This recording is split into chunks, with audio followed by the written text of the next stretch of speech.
अर्पितो खंडित काया जगदीश्वराची जोडली ज्याची ख्याती प्रथम वंदितो तुम्हा शिव छत्रपती महायोग पीठे तटे भीमरत्यम वरम पुंडलिकाय दातुं मुरींद्रे समगत्य तिष्ठन्तमानन्द कंदम परब्रह्मलिंगम भजे पांडुरंग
त्याच्यामुळे मी लाईट बंदच केली.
भाग जडलेला आहे तेव्हा माझे ज्ञानोबा रे ज्ञानेश्वरी मध्ये सांगतात तैसे मनवाचे काय भलतया दुःख देत जाय स्वार्थ साधित नया प्राचित तुम्हाला किती जरी त्रास होत असेल ना तर ते मला घेणे देणं नाही माझा हा स्वार्थ आज साधलाच पाहिजे असं एकच वर्ग आहे विठ्ठल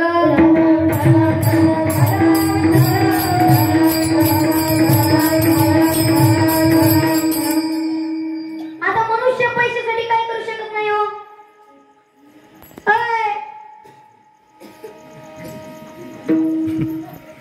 काय करू शकत नाही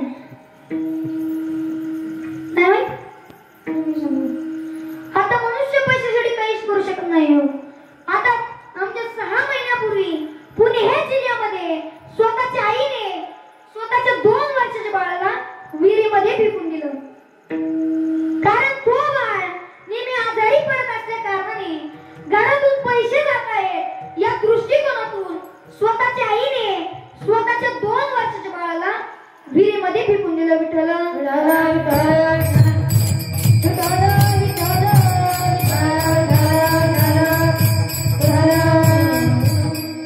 स्वतःच्या आईने स्वतःच्या 2 वर्षाच्या बाळा विहिरीमध्ये फेकून दिले असल्या कारणाने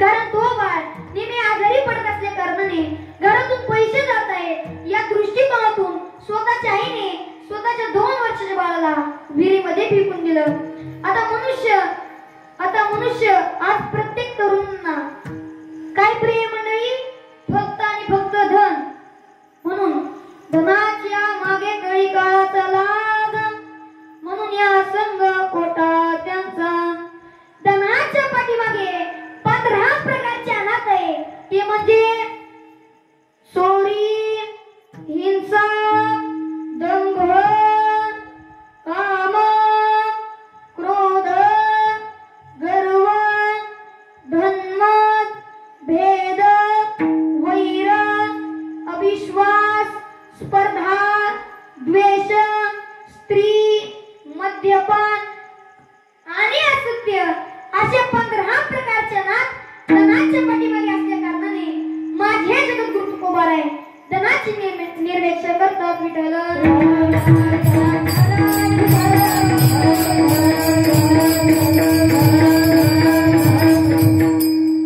आपण जे धन कमवत असतो ना पैसा कमवत असतो ना तर ते कोणासाठी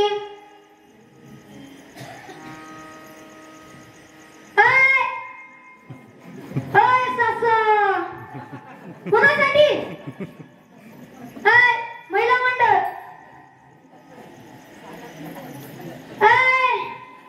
तुम्हाला बोलतोय मी कोणासाठी ना तर आपल्या मुलाबाळांसाठी आपल्या पत्नीसाठी ज्या पत्नीसोबत आपण 40 वर्ष संसार करत असतो ना तर ती पत्नी सुद्धा आपली नाही म्हणून नाही कुणाची कोणी तुझं नव्हे रे कोणी अंतिला जाशील कल्पना माझे माझे म्हणून ज्या पत्नी सोबत आपण 40 वर्ष संसार करत असतो ना तर ती पत्नी सुद्धा आपली नाही म्हणून मी काही काल्पनिक घटना सांगत नाहीये मी वास्तविक आणि घडलेली घटना सांगत असतो तर सांगतो त्या अगोदर भजन करावे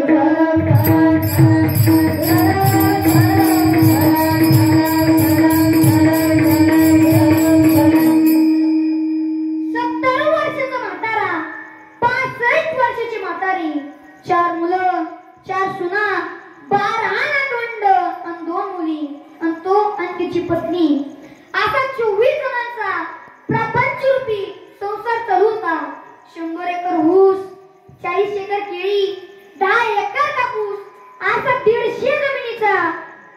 150 एकर जमिनीचा मालक असणारा तो म्हातारा पण त्या म्हाताऱ्याला एका दिवशी अटॅक आली असल्या कारणाने तो म्हातारा सकाळी 10 वाजता गतप्राण झाला गतप्राण झाल्याची बातमी गावामध्ये पसरली नवे पाहुणे मंडळीमध्ये पसरली गावाच्या शेजारील गावामध्ये पसरली अमुक ठिकाणी म्हणू लागले बाबूराव पाटील वारले सगळीकडे दुःखाने वातावरण पसरलं पण त्या म्हातारी असणार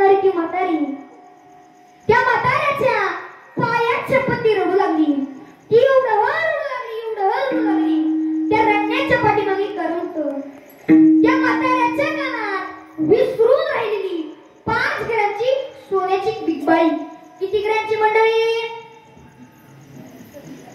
तो आता सांगितलं तरी घेणार कसं ना? किती? 500. माझं मत नाही वाटत तसं मग. किती? झोपली की काय? फक्त आणि फक्त 5 ग्रॅमची सोन्याची बिगबाई. तुम्हाला तर माहितच असेल 40 वर्ष संसार केलेल्या म्हातार बाई कशा असतात? हुशार, चपटे, रंगीत अशी असतात. मग ती म्हातारी तिच्या लाडक्या मुलाचं नाव घेऊन ती रडू लागली. तिच्या लाडक्या मुलाचं नाव होतं पप्प्या. कळतं मंडळी? आता पुरुष कळतं? आवाज नाही. पप्प्या पप्प्या. मग ती तिच्या लाडक्या मुलाचं नाव घेऊन ती रडू लागली. पप्प्या पप्प्या तुझ्या बापाच्या पायात कोल्हापुरी झोडा किती शोभत होता की माझी माय. सर्वांचं लक्ष त्या पायातल्या कोल्हापुरी जोड्याकडे गेलं. ती पुन्हा हारू लागली. पप्प्या पप्प्या तुझ्या बापाच्या अंगात कॉटनचा शर्ट किती शोभत होता की माझी माय. मग सर्वांचं लक्ष त्या अंगातल्या कॉटनच्या शर्टाकडे गेलं. त्या म्हातारीला हळूहळू एसटी स्टँडवरती जायचं होतं. कुठं जायचं होतं मंडळी? डबल झोपले वाटतं. कुठं? वरती बसले तिथं. लाजू नका, पुरी नाही बघायचं.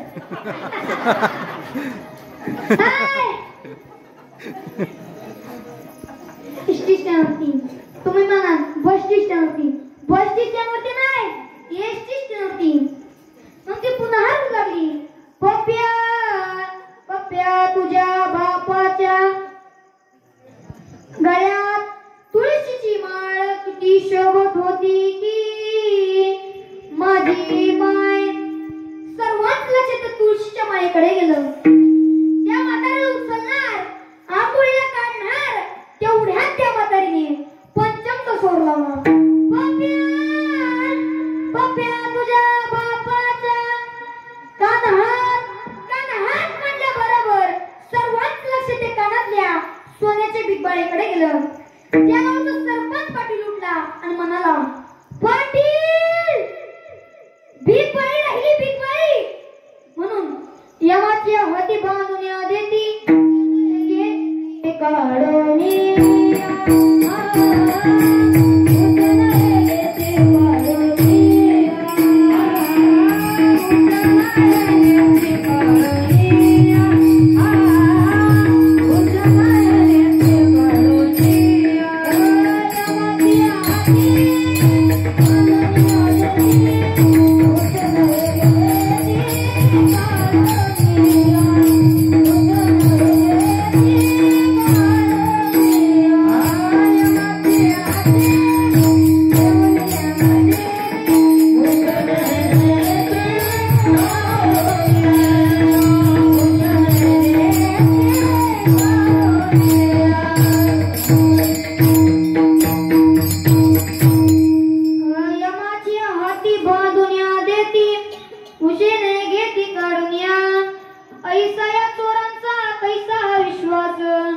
धरली तुझी कास तुका म्हणे.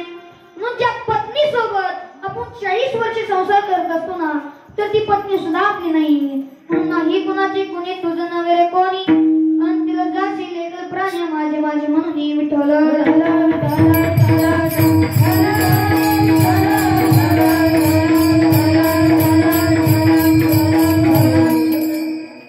मनुष्याचं जीवन हे नदीप्रमाणे. जसं नदीला 2 किनारे असतात ना, तसं मनुष्याच्या जीवनामध्ये 2 किनारे. एका रस्त्याने 4 चौघांच्या खाण्यावरती एक प्रेत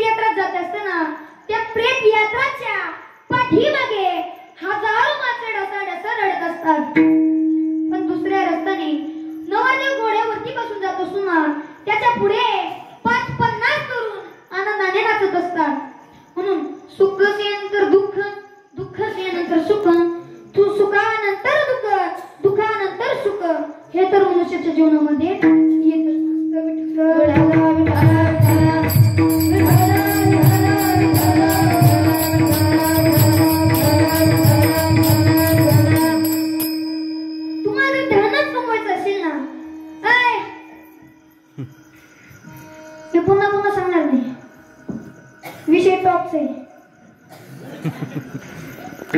तुम्हाला धनच कमवायचं असेल ना तर अशा धनाची प्राप्ती करा ज्या धनाला बंधू वाटा मागू शकत नाही, ज्या धनाला आग लागू शकत नाही, ज्या धनाला राजा ताब्यात घेऊ शकत नाही, आणि ज्या धनाची चोरी होऊ शकत नाही, आणि जे धन आपण मेल्यानंतरही आपली साथ संग सोडत नाही ना अशा धनाची प्राप्ती करा. तुम्ही म्हणाल महाराज ते धन म्हणजे परमार्थ हे महाधन जोडे देवाचे चरण. धनरूपी परमार्थ करायचं असेल ना तर अत्यंत विश्वासाची गरज आहे. अत्यंत विश्वासाशिवाय परमार्थही होऊ शकत नाही आणि अत्यंत विश्वासाशिवाय प्रपंच होऊ शकत नाही. विठ्ठल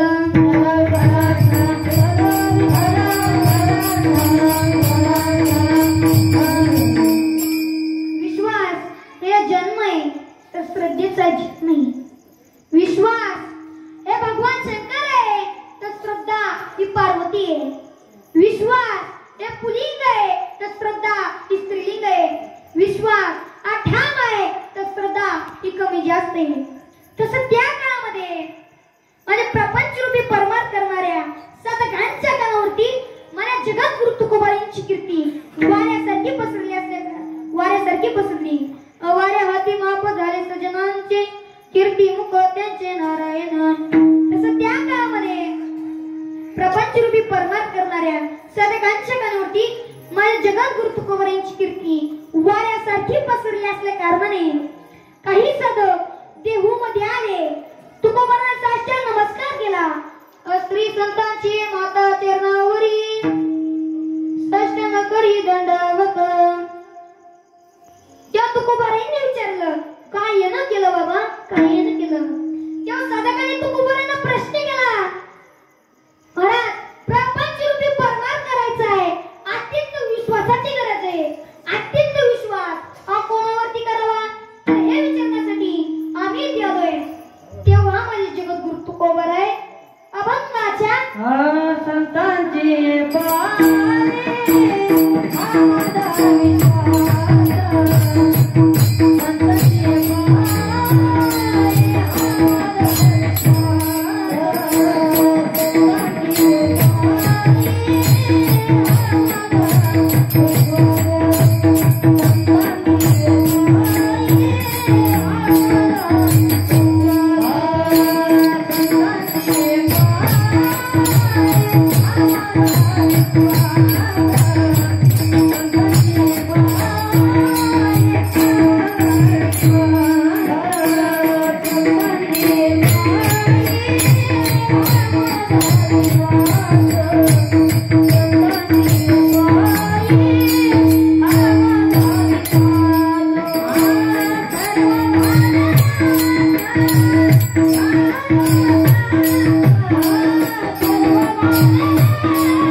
यात काही विशेषता नाहीये. माणसाने संतांवरती विश्वास करणे यात काही नवल नाहीये. राक्षसांचा विश्वास हा संतांवरती आहे. तुम्ही मला महाराज ते कसं काय तर सांगतो. त्याबद्दल भजन करा विठ्ठल.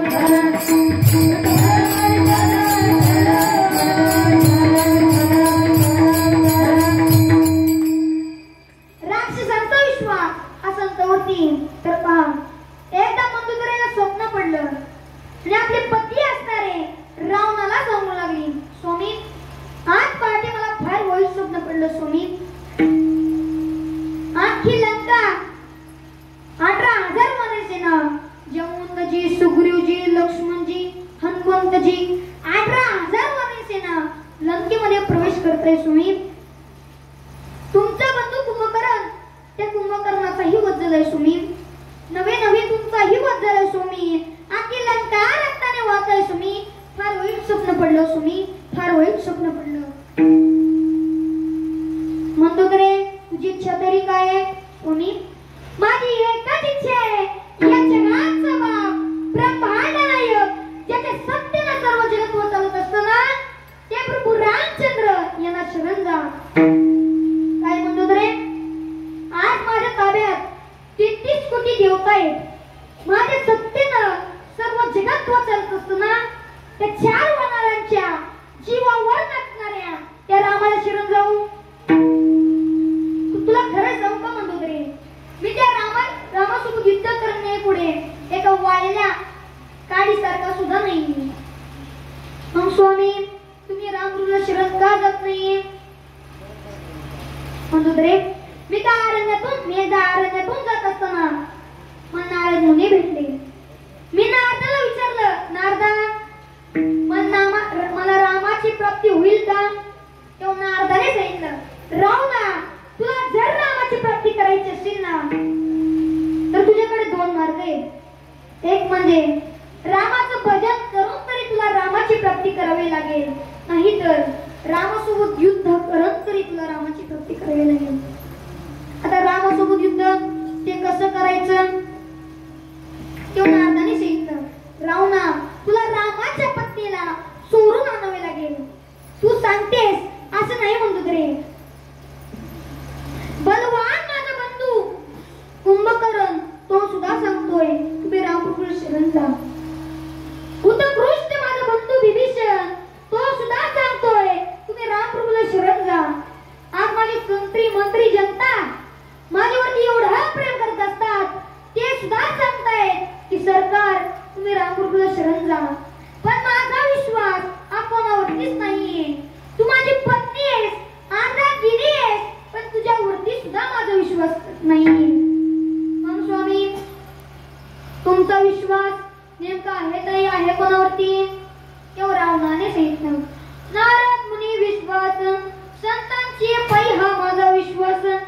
नुसता विश्वासच नाहीये तर सर्व भावे दास झालो त्यांचा. भाव किती प्रकारचे?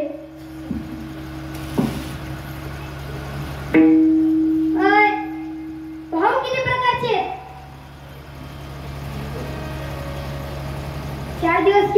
3 दिवस कीर्तन ऐकलं तरी माहित नाही. भाव किती प्रकारचे?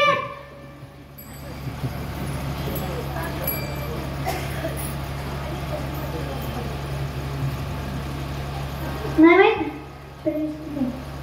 3 प्रकारचे भाव आहेत. लक्ष देऊन ऐका बरं का. पुढच्या कीर्तनात आपण विचारू.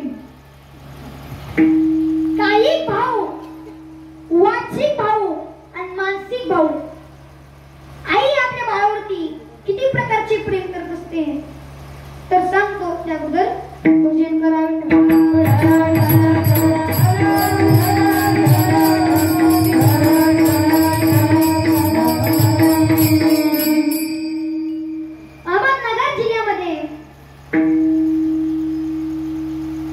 गावापासून 2 किलोमीटर अंतरावरती एक वस्ती आहे आणि त्या वस्तीमध्ये आईचं बाळ झाडाखाली गार असं अवस्थेत झोपलेलं आहे आणि आई शेतामध्ये काम करण्यासाठी गेली. पण अचानक त्या झाडाखाली वाघ आला. त्या वाघाने त्या बाळाची मान आपल्या तोंडात पकडली आणि आईचं बाळ रडू लागलं, किंकाळी फोडू लागलं. जेव्हा ते किंकाळी फोडण्याचा आवाज जेव्हा त्या आईच्या कानापर्यंत पोहोचला ना दादा, तेव्हा आई सैरा वैरा धावू लागली. धावत धावत धावत झाडापर्यंत आली. बघते तर काय, आपल्या बाळाची मान त्या वाघाच्या तोंडामध्ये. आईने तर क्लासने विचार करता तसेच ते बाळाचे दोन्ही पाय पकडले आणि वाघ पुढे, आई पाठीमागे, वाघ पुढे, आई पाठीमागे असं करत करत करत घोड्यात गेले आणि तिकडून त्या मुलाचा बाप आला. त्या मुलाच्या बापाने बळावर होता त्या वाघाच्या अंगावर टाकणार तेवढ्यात त्या वाघाने डरकाळी फोडली. डरकाळी फोडली असल्या कारणाने त्या बापाच्या हातात दगड खाली पडला. पण आईने मात्र काही सोडले नाही. आई आपल्या बाळावरती 3 प्रकारचे प्रेम करत असते. काही प्रेम, वाचिक प्रेम आणि मानसिक प्रेम. आता आई म्हणजे काय? कोण सांगत? आई म्हणजे काय? पिस्तुल्या तूच उठ उठ उठ ये पाहुणे घरचे समोर येऊ नको, उभं राहा. उठ की.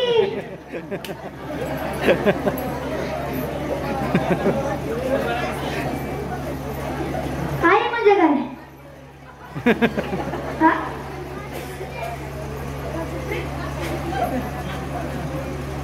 वाचिक प्रेम नाही. आई म्हणजे काय? आई आई या शब्दाचा अर्थ काय? नाही माहित?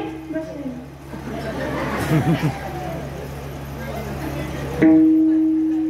महिला मंडळ तुम्हाला नाही हसू येत. तुम्ही सांगा आता आई म्हणजे काय? स्वतःच आई. आई म्हणजे काय?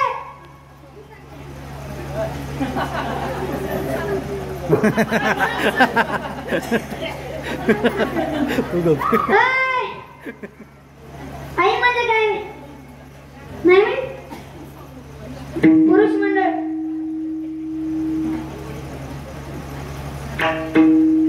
आई म्हणजे काय?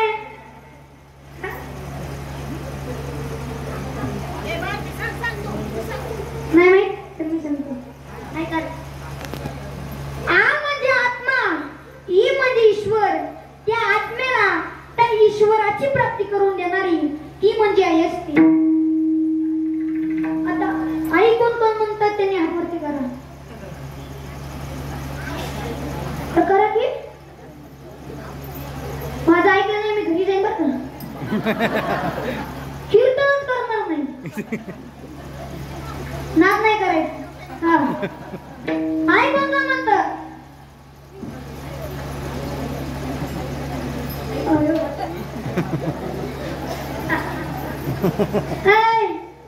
आई म्हणजे काय?